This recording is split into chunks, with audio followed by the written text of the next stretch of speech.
Politics में तो उतार चढ़ाव और हर प्रकार का समय एडजस्टमेंट, टाइम मैनेजमेंट करके हम आगे बढ़ते हैं। ऐसा सोचा नहीं था कि कुछ लोग मुंह पे बोल देते हैं तो कहते हैं ऐसा सोचा नहीं था कि कभी इस पोस्ट पे आएंगे। भगवान ने मतलब ऐसा कुछ कर दिया कि चमत्कार ही जैसे, बिल्कुल इसको हम अनबिलीवेबल फैक्ट है। तो कब आता दिन आता या नहीं आता कभी सोचा ही नहीं था, कहने का मतलब है।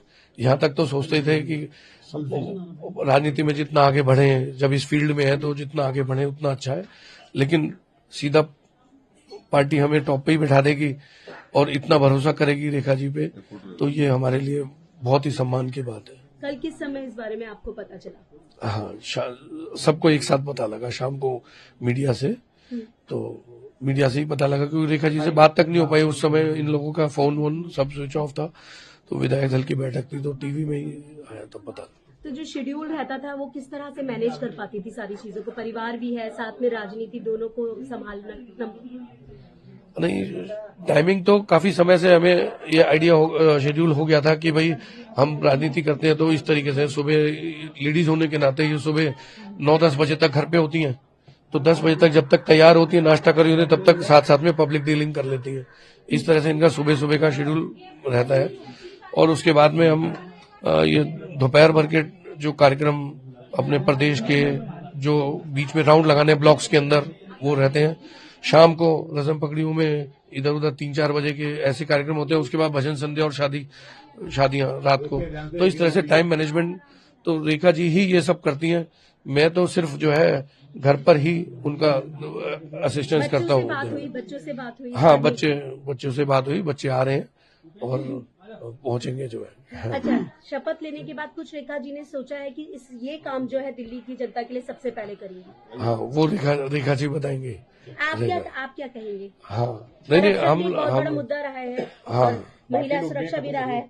हाँ, बिल्कुल 100% रहा है। ये महिला करके ही ये इनको एडवांटेज मिला है। तो ये हर हालत में सबसे पहले महिलाओं वाला इशू मोदी जी का विजन है, उसको देखेंगी ही देखेंगी, 100% देखेंगी। जिम्मेदारी मुझे सौंपी गई है और मैं एक बार फिर से बहुत बहुत धन्यवाद करती हूँ आदरणीय प्रधानमंत्री नरेंद्र मोदी जी का, भारतीय जनता पार्टी के शीर्ष नेतृत्व का, अपने राष्ट्रीय अध्यक्ष नड्डा जी का, आदरणीय अमित शाह जी का, जिन्होंने मुझ जैसी साधारण परिवार की बेटी पे इतना भरोसा जताया और दिल्ली जो देश की राजधानी है उसकी जिम्मेदारी मुझे सौंपी।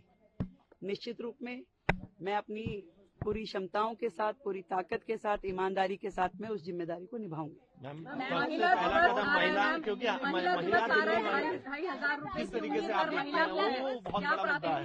देखिए, मेरे दिल्ली के लिए 2 प्राथमिकताएं हैं। पहली प्राथमिकता जो दिल्ली से के लिए हमने कमिटमेंट्स की हैं अपनी सरकार की ओर से, उन सारी कमिटमेंट्स को पूरा करना। दूसरा, आदरणीय प्रधानमंत्री नरेंद्र मोदी जी ने जो दिल्ली के लिए विजन दिया है, उस विजन को साकार करने में टीम मोदी बन के हमारे 48 के 48 विधायकगण काम करेंगे और टाइम बाउंड तरीके से एक एक कमिटमेंट जो हमने जनता से की है उसे पूरा किया जाएगा। विपक्ष ने भी आपको शुभकामनाएं भेजी हैं, आतिशी, अरविंद केजरीवाल सबने आपको शुभकामनाएं दी है। मंत्री बनेंगी? नहीं, जीवन में कभी नहीं ऐसा सोचा था।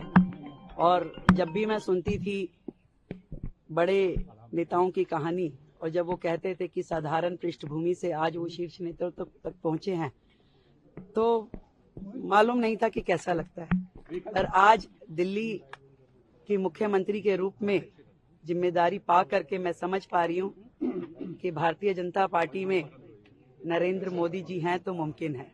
मैम, आप पार्टी की सरकार में जो भ्रष्टाचार हुए थे, क्या उस पर कोई जांच होगी क्या?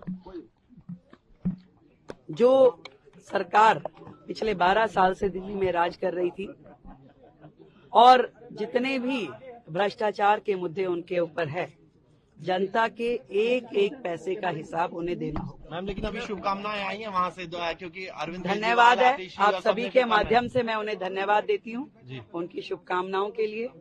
दिल्ली के हित में वो सब काम करें तो बहुत अच्छा होगा। मिरेकल है, एक नया मोटिवेशन है, अध्याय है बहनों के जीवन में। आज यदि रेखा प्रदेश की मुख्यमंत्री बनकर के काम कर सकती है, मुझे लगता है हर बहन के लिए रास्ते हैं और केवल उनको अपने दरवाजे खोल करके अपनी राह पे चलना होगा। ये देश उनके लिए पल के बिछाए तैयार खड़ा है। मैम, सबसे पहली प्राथमिकता क्या होगी? जो कमिटमेंट्स हमने दिल्ली के लिए की है उन्हें पूरा करना। मैम, करप्शन को लेकर भी तो एसआईटी की जांच होगी, आपने कहा 1-1 रुपए का हिसाब देना होगा। 1-1 रुपए का हिसाब जिसने भी भ्रष्टाचार किया है उसे देना होगा। मैम, महिलाओं को लेकर भी स्कीम निकाली थी, उन महिलाओं के लिए क्या करेंगी? सुरक्षा भी एक बहुत बड़ा मुद्दा है। सुरक्षा से लेके एम्पावरमेंट तक, आर्थिक एम्पावरमेंट, ये सारे एक एक बिंदु पे काम किया जाएगा। इसका पूरा लेआउट प्लान बनेगा, पूरी टीम इसके लिए काम करेगी।